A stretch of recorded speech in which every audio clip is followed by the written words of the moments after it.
then you must let people have their own process, and you set boundaries. If your parents should set boundaries, if your spiritual leaders, you set boundaries. But at the end of the day, people are going to be who they're going to be. So that's why we're talking about foundation. How does it look? How does it look in culture? How does it look in church? How do we even go out when we go out on the Great Commission? Like, where are we going when we go out? What are we doing when we go out on the Great Commission? And one other thing, you know, a lot of people, it's almost like people don't take it as serious as they should, even when you go out. Because when you go out, you got to use wisdom. And just what you're saying, people, you have to meet people where they are. You got to. You know what I'm saying? They look like a hooker, act like a hooker, talk like a hooker. Chances are they're a hooker. But you respect the hooker because that's what they do. I do. But at the end of the day, you also have to be prepared for whatever comes up. And if you ain't thoroughly equipped, your face will change and all that will change. But if you don't know anything about demons and all that kind of stuff, we come up on you like all of a sudden. You know what I'm saying? Because some people do it for the sake of saying they went out and evangelized. Y'all talked to one person, but y'all was evangelizing. Right? It does count though, one person. You know what? Sarah. Yes. Sarah. Yes. We gonna move this way. But what I'm saying, let's give them credit for the something like what you said. What you said, when you was talking praying for the young man. You know, God, you know, the Holy Spirit enlightened you and helped you to see something else. Yes. People ain't got no vision. They can't see nothing. They just want to be doing something. So all I'm saying is you have to use wisdom even in that. Because if you are not prepared to go out and to evangelize, you know, and I know it's like, well, we could all do that. We all can, but we all can't go to certain places because if you ain't prepared, you're gonna be like the seven sons of Sceva. You need to stay home, right? And you gonna stay home. Church after somebody gonna take something off of you. Make some cake, make some pecan candy. I'll take it out. Right. And that's good to know yourself, to know, you know, now how I was raised. Once I got, and I don't mean as from a kid, because I grew up in the country and everybody hugged everybody, blah, blah, blah. But I'm saying, like, in my Christian experience in evangelism, the way I was raised was to be bold. And so what they stink. So what? You hug them anyway. You love them anyway. You don't treat them any different than you would anybody else. So you go into the hood. And you have hood ways too. You know. You know what I'm saying? You have hood ways too. Like, how dare you? And so, but if you're not one of those persons, if you have not been properly equipped, don't do it. Some people, I'm just gonna be real. Some folks I know, I ain't going out with them. Because they're not prepared to go out and they're just doing it. We got ran on, but I'm just playing. But maybe you know, and I think that you could go, but it's just like you can't be one of people on the forefront. You have to be part of the helps team in the back and bring that pecan candy. Right, setting up the clothes on the table, setting up the food on the table, something like that. Morning warriors, you know what that sound means. It's time for church news. Listen, if you're new in town or you just want a fellowship, check out some of these locations. We got the Ridge. Service starts at 10:30 a.m. Pastor Sarah Morgan, St. Paul Missionary Baptist Church. Service starts at 8:30 a.m. Pastor Randall Griffin. And this month, they're having their Black History program on February 23rd. Speaker, Prophetess Lisa Cockerham. 8:30 a.m. from Revision Ministries. And listen, if you want to follow her back to Revision Church, 9:15 a.m. Pastor Cockerham. Church of God of Prophecy, Pastor Shirley Vicks, 11:30 a.m. p.m. service coming up in March at Church of God of Prophecy, March 23rd, 2025 at 2 p.m.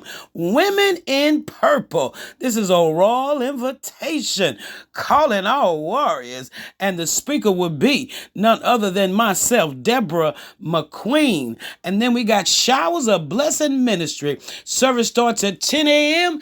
and they are under the leadership of Apostle Fred Showers. Listen, warriors, go out, worship, have a great day. In a way that gives a person room, like the universal evangelism is another one of my pet peeves. Like, just this is the way we do it. Right. This is the way. How can you evangelize a people in a universal way? I'm different than she is. Yes. I don't like nobody hugging on me. I want you touching me. Yeah. You got to come up. When you come up on me, you better come up for real off the top. Yeah. You ain't got to smooth me, because if you start smoothing me, you're going to lose me. Right. You got off the top, right? And so I think that a lot of churches, a lot of men and women of God, and I love men and women of God, Red. I love y'all. Minister, prophetess. Look, I love men and women of God. I love us. But I just think that somewhere between the prosperity gospel and the Pentecostal charismatic gospel, I think somewhere we've forgotten that there are no denominations in the Bible. That's right. And the methods changed all the time. Jesus did things differently. The apostles did things differently all the time. And we've gotten so one-track minded that we're crisis Christians. Yeah. We're crisis Christians, right? Say We that. know it's not, because we know it's not working, Yeah. but we'll hold on to it till the wheels fall out. Yeah. So what that means to me, when I see you a crisis Christian, that means you don't trust God. Right. You don't trust God. If you just don't trust God. You're a crisis Christian. Yeah. You know that's not working, but you want to keep doing the same thing anyway, Yeah. because you don't want to change your methods. Don't want to change. And now here you in crisis. Now all of a sudden you got to do 9,000 things real quick. But what does the Bible say? It says that your mind is supposed to be transformed on a daily basis. Daily basis. He Daily. didn't Renewing of your say, mind. well, Daily whenever basis. you feel like it. He Daily. said you're supposed to be transforming on a daily Basis. So if the method has got to change, the mindset's got to come with it. Got to. Cause that's the problem. Boy, I was getting ready that's to say good. this. You just hit something. She just hit something. Yeah. The mindset Yes. has to change in order to be able to change the method. Yeah. That's good. Yeah. That's So good. in order for them to go, for the children of Israel to go into the promised land, God told them, you have circled this mountain Yeah. long enough. God had to tell them. That's enough of this here. That's enough. Y'all, That's enough, y'all. your circle is 40 years. Mm. You could have been in Canaan, 2 weeks. That's enough. but That's it was enough. because of their mindset. Right. They saw themselves as grasshoppers. Right. They saw themselves as beggars. Mhm. Now, I want to say about the church, we don't see ourselves, and I'm speaking Come on, globally, girl. we don't see ourselves as salt of the earth. Uh-oh. Come on. Because girl. if we did, we would do our jobs and salt the earth. We would preserve God and Jesus Christ crucified, raised from the dead, sent back the Holy Spirit. But we don't preserve that. Some kind of way we scared. Well, can I make a comment to that? Please, Please, dear. yeah, of course. You can put me out next time. Please, dear. We are called to be the salt of the earth. And it ties all in with this. But in the church, we don't go out and evangelize, we salt each other. Ooh, Come on, girl. And too much salt Kills. raise your blood pressure, does a lot of things. Mhm. He tells us we're supposed to be the light of the world. That's Light right. of But the we're light world. in the Of the church. In the church. And We too the light much of the light in building. the church, We the light in the you could go building. blind. Come There's on, too much light. come on. See, We the so light in the building. we supposed to be salt out there. Mhm. We're supposed to be light Out there. Yeah. you know, but we're Yeah. constantly doing everything in here. He said the world. He said the world. He didn't say the church. He said, And then it's a building. If nobody don't come, it's not the church. No. Right. It only becomes the church when we come in it. In it together. It's a building until we come in it. It's his house. That's why we could still have church Yes. in COVID. Yes. We didn't need a building. That's right. The building is not a church until the church comes into it. Yes. And the church comes into it for something. Well, let me tell you something that the Holy Spirit spoke to me a long time ago. He He said it's not. He said to me a long time ago, Sarah, the church is fixing to not look like the church thinks they need to look.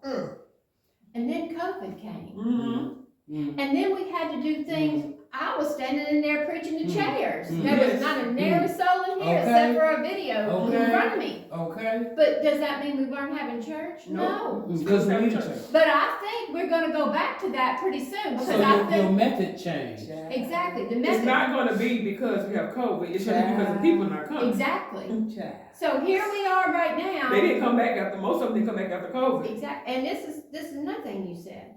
It's not about a denomination. It doesn't matter what hangs over your church. It doesn't matter what the color of your skin. Don't get me preaching, but here's the thing. This is ridiculous. It is. That's why I go to the book. That's why I stick with the book. At the end of the day, it's all about unity and it's all about oneness. Yes. And we are so divided as the church. And the world is watching the church. It's watching Yes, us. they Come on, watching. girl. Yes, they Yeah. watching. And Yes, one they major watching. thing that we lack and that we don't demonstrate, power.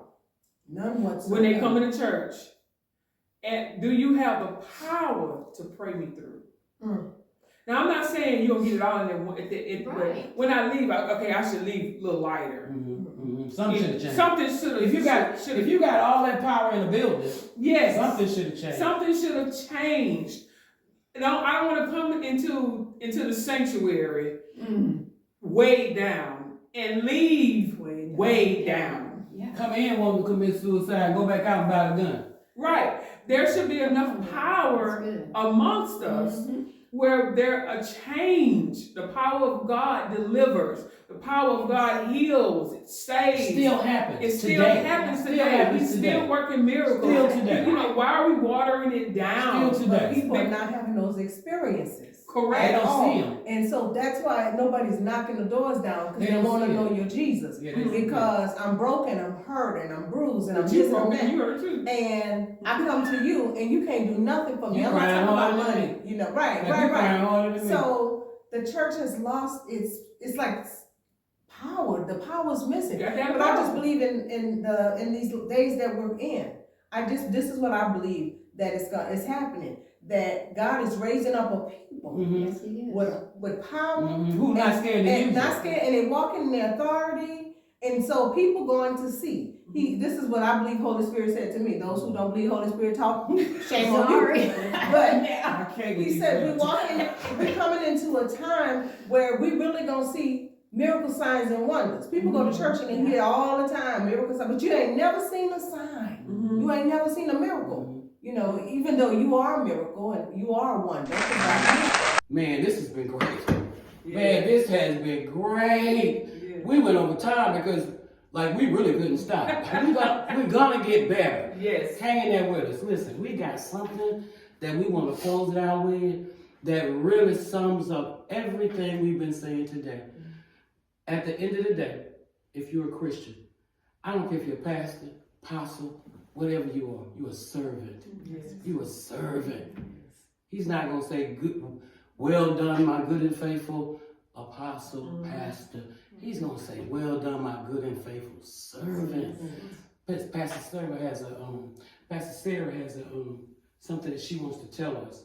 And this, I think, sums up everything we've been saying. And Pastor Sarah. So I was saying that Jesus says to us, I didn't call you to have a title. Jesus didn't have a title. He just called us to use the title. So the Great Commission to us is to go. Take the towel. It doesn't matter where you're going, in the marketplace, in the church, wherever you are, and wash the feet of the people around you with love, with compassion. That's what he's telling us. So as we come to the end of this show, let's go to the Lord in prayer and thank him. This has been so good. Real good. Thank him for what he has done. Lord